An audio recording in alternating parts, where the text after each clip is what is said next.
Gary Danielson on the golf course, and we appreciate him taking time out from his great golf game, I'm sure. What hole are you on, Gary? Yes, Dan. In fact, I'm not, to be accurate, I'm not taking time out. I'm actually playing, but we are on 13. We usually start about 7:30, and we play really fast. Okay. How surprised were you with the Nick Saban news? Well, college football is different. You cannot give anybody any heads up about what's going on. If you even hint that, you might have 1-2 years left and you're thinking about it, you'll get killed in recruiting.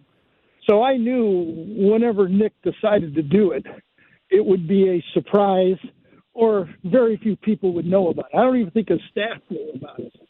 So it was going to be one of those days that 2 or 3 o'clock, there was just going to be an announcement, and it was going to happen.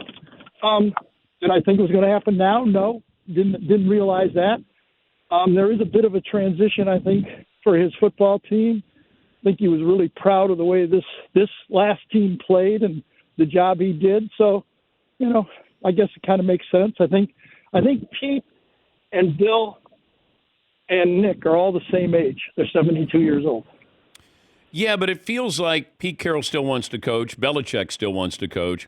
I think college football, today's college football, probably sped up the retirement for Nick Saban. I think NIL and transfer portal, now all of a sudden college football, you have less control than you do as an NFL head coach.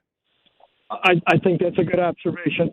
I think, the way that Nick has always built his program is obviously recruiting great players. I think he was one of the people that really saw the future, even when he was at Michigan State. When he took the job at LSU, he realized he had to be at a place to recruit the best to win. So I think as he's looked now at his age, is it a little more frustrating for these coaches? I can see that.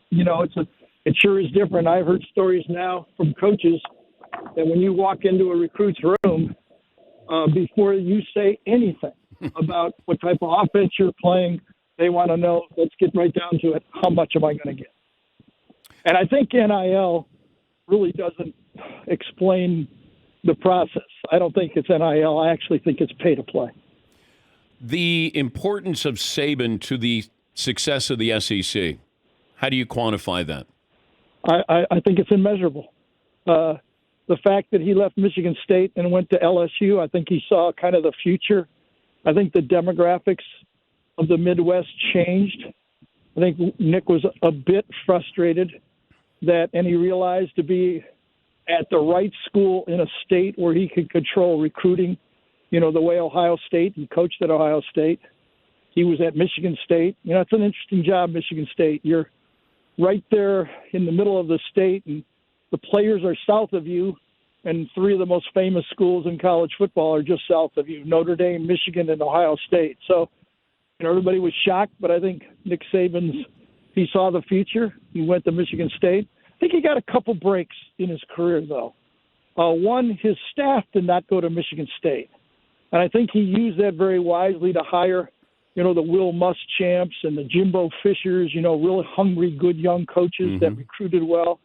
And the other break, I think, was, I don't know how his NFL career would have gone, but I don't know if he goes to Alabama if Drew Brees goes to Miami Dolphins. So, these things work out, but Nick is very driven. I mean, I've done 500 televised games, and I think 100 of them have been with Nick Saban. And I personally, I prepare for the meetings. I go to practice. I think if he does not respect that you're prepared and understand, at least he doesn't expect you to know everything, but he expects you to work hard for the game, just like he expects his entire organization to work hard. And I think he understands athletes too. They want a coach that can help them win, and they want a coach that can help them get to the next level, whether it's a high school coach, a college coach, or obviously in the pros, they want to get the next level is to make more money. Yeah, and I saw sort of a parallel with what John Calipari has tried to do at Kentucky, that he's preparing you for that next job going into the NBA. He just hasn't been as successful as Nick Saban. But Saban could keep a lot of those players for 3 years, maybe 4 years. Then NIL transfer portal kind of happened upon us. When you're in the production meeting with Saban, how much would he share with you? I never asked him to share any strategy. I just don't feel that is a fair question to ask a coach. I really never wanted to know, what your trick plays or anything like that. I would let him know that I watched the tape, not by telling him, but on my questions, I would ask him pointed questions about things that happened last game, things that I've seen the other team do, what changes or what players he feels need to play better. Nick was very good to us. He liked Vern a lot. I did 90 SEC games with Nick Saban. And, most of those, obviously the last 5 years with Brad Nessler, a lot of them with Vern. He likes both of them. So he likes to talk, but you never really got, at least I didn't. Maybe he was different with Todd or Kirk. But with me, I just didn't feel that was me to go, what's your trick plays this week? That's just not how I approached it. I think you had to read between the lines of what he was saying and how excited he was about his team. That worked best for me. Who would you recommend to replace Nick Saban?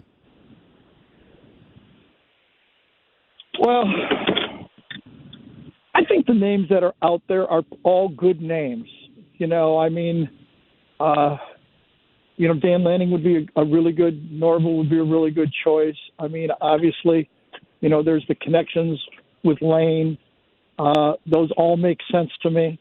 The person that has to have a really strong personality to go in there because obviously they're following, the greatest ever.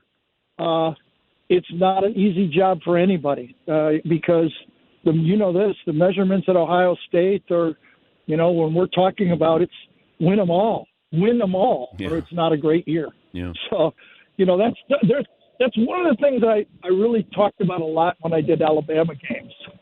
For all those years, not only did they have really good players, obviously they were well coached, but they were clutch. They played clutch football with the pressure on. They won a lot of games when there were a lot of things going against them. Big LSU games. He only really lost, I think, one SEC championship game, and that was to Florida. And I always gave him a lot of credit. He'd always talk to his players. He's an ex-quarterback. He always talked to his players that, we got to be disciplined, but you got to let it go. You got to, and I think they bought into that. And I was always, when I watched him play, I really thought as demanding as Nick was at practice, I think he was, of course he was fiery on the sidelines, but I think he was understanding that in the game, you got to play a little bit loose. Disciplined, yes, but a little bit loose, if that makes any sense. Always great to talk to you. Back to your golf game. Thanks for joining us, Gary. Appreciate it, Dan. I'm 13th hole. I've already hit 2 while I've been talking to you. So. Nice and smooth. Appreciate it. Thanks for calling. Thanks, buddy. That's Gary Danielson, longtime voice analyst, SEC on CBS.